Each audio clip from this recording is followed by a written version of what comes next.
Good morning. I wanted to talk today about the law of attraction and what exactly it is, because if you're like me, you might have heard the phrase law of attraction in passing and just kind of know a general idea of what it is, but there's a lot of beliefs that go behind the law of attraction. It's actually something that's been studied by philosophers for centuries. So I had a great talk recently with a close friend of mine about it, and he's Christian as well, and I wanted to talk about how the doctrines of Christianity don't necessarily line up with what the law of attraction states. In order to fully understand what the law of attraction is, we need to first go back to the mid-19th century. This is Andrew Jackson Davis. He, in 1855, first penned the term law of attraction. He was the first one to put a name behind this. Of course, they believe that the law of attraction has been around since the beginning of time, basically, since the universe was created. But they hadn't really put a name behind what it was. So Andrew Jackson Davis comes out here, brings up the term. A lot of other philosophers are also discussing this at the same time, taking their sides on what they believe, what they don't believe. Another man at this time, Phineas Quimby, he starts the New Thought spiritual movement. And this is heavily based off of the law of attraction. Now, this man, he was a Christian but didn't label himself as Christian. He had many different beliefs from other Christian denominations. So, for example, he believed that a relationship with Jesus could cure your ailments. If you were sick, that you could just build that relationship with Jesus, and if it was strong enough, then you wouldn't have to worry about being sick. So, as you can tell, it pretty much lines up with what the law of attraction is. A basic, definition of the law of attraction would be that like attracts like. So, basically, good vibes bring good vibes back into your life. The universe grants these things. If you really focus on having good intentions, good thoughts, a good mindset, then good things will return to your life. So vice versa as well. If you start having a bad mindset, if you start putting bad thoughts towards certain things, then the universe will return those bad thoughts in the form of outcomes in your life. So, for example, if you are really set on getting to a peak physique in the gym, and you're really trying hard to reach this certain level of strength, if you put a lot of focus into getting this physique, then it'll start to become even more of a part of your daily life. You'll start to really put your intentions towards this thing. And what the law of attraction states is that the universe will ultimately grant this goal that you're trying to reach. It doesn't say a certain time. It's not going to be in a day. It's not going to be in years. It just says that eventually, if you continue to set your mind on this goal, that you will reach it. So there's a lot of people, even today, that still hold this belief of the law of attraction. There's a lot of non-religious people. There's also a lot of religious people. I think Hinduism, as an example, dates back 4,000 years, and they've always had the law of attraction as a core part of what their religion is. So there are some truths to the law of attraction that we can't debunk. For example, it's true that if you start to think like an optimist, if you start to really think positively about life, then those positive things in life will start to stick out to you more. You will start to realize the more positive things in life. Vice versa, if you're a pessimist and you are going about your day thinking negative thoughts about things, then more negative things will start to come into your life. Your outlook on life is determined on what your mindset is. However, when it starts to get messy is when you use the secret, which is also what the law of attraction is called, as a way of controlling your life.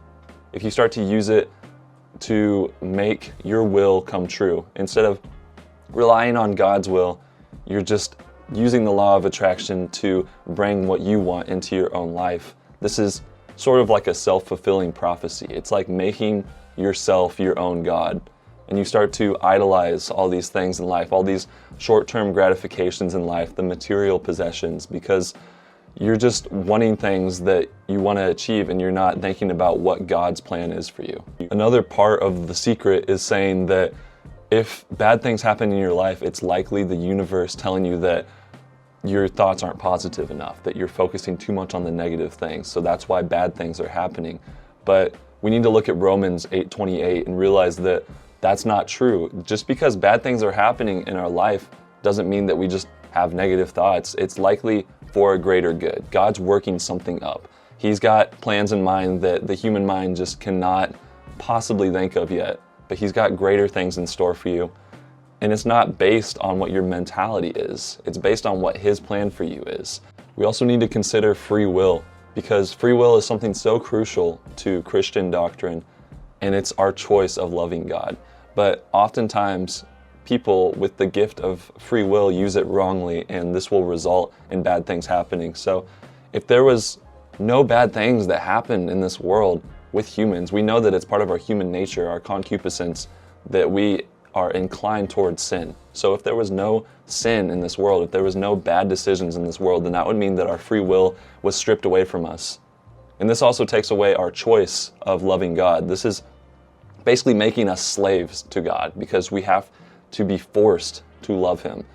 And that's the only way that we could have all good things happen. There's free will, which means that sometimes bad things are going to happen. Now, this is a whole bigger topic about why does God let bad things happen. This is something that I can't just tackle in one video. I mean, philosophers are still talking about it today, but we need to understand that bad things often happen for a reason, and it's not just because you have bad thoughts, you have bad intentions. It's not God rewarding you or punishing you based on what your focuses are on. It's rather that God has a plan for you. A core belief of The Secret is manifesting, and psychology today says that manifesting is to effectively think something into becoming reality. And we Christians need to remember Proverbs 3:5, and that's to trust in the Lord with all of your heart and not to lean on your own understanding. And manifesting is basically prayer, but we strip away God. We strip away like literally the main part of prayer. So we look at prayer.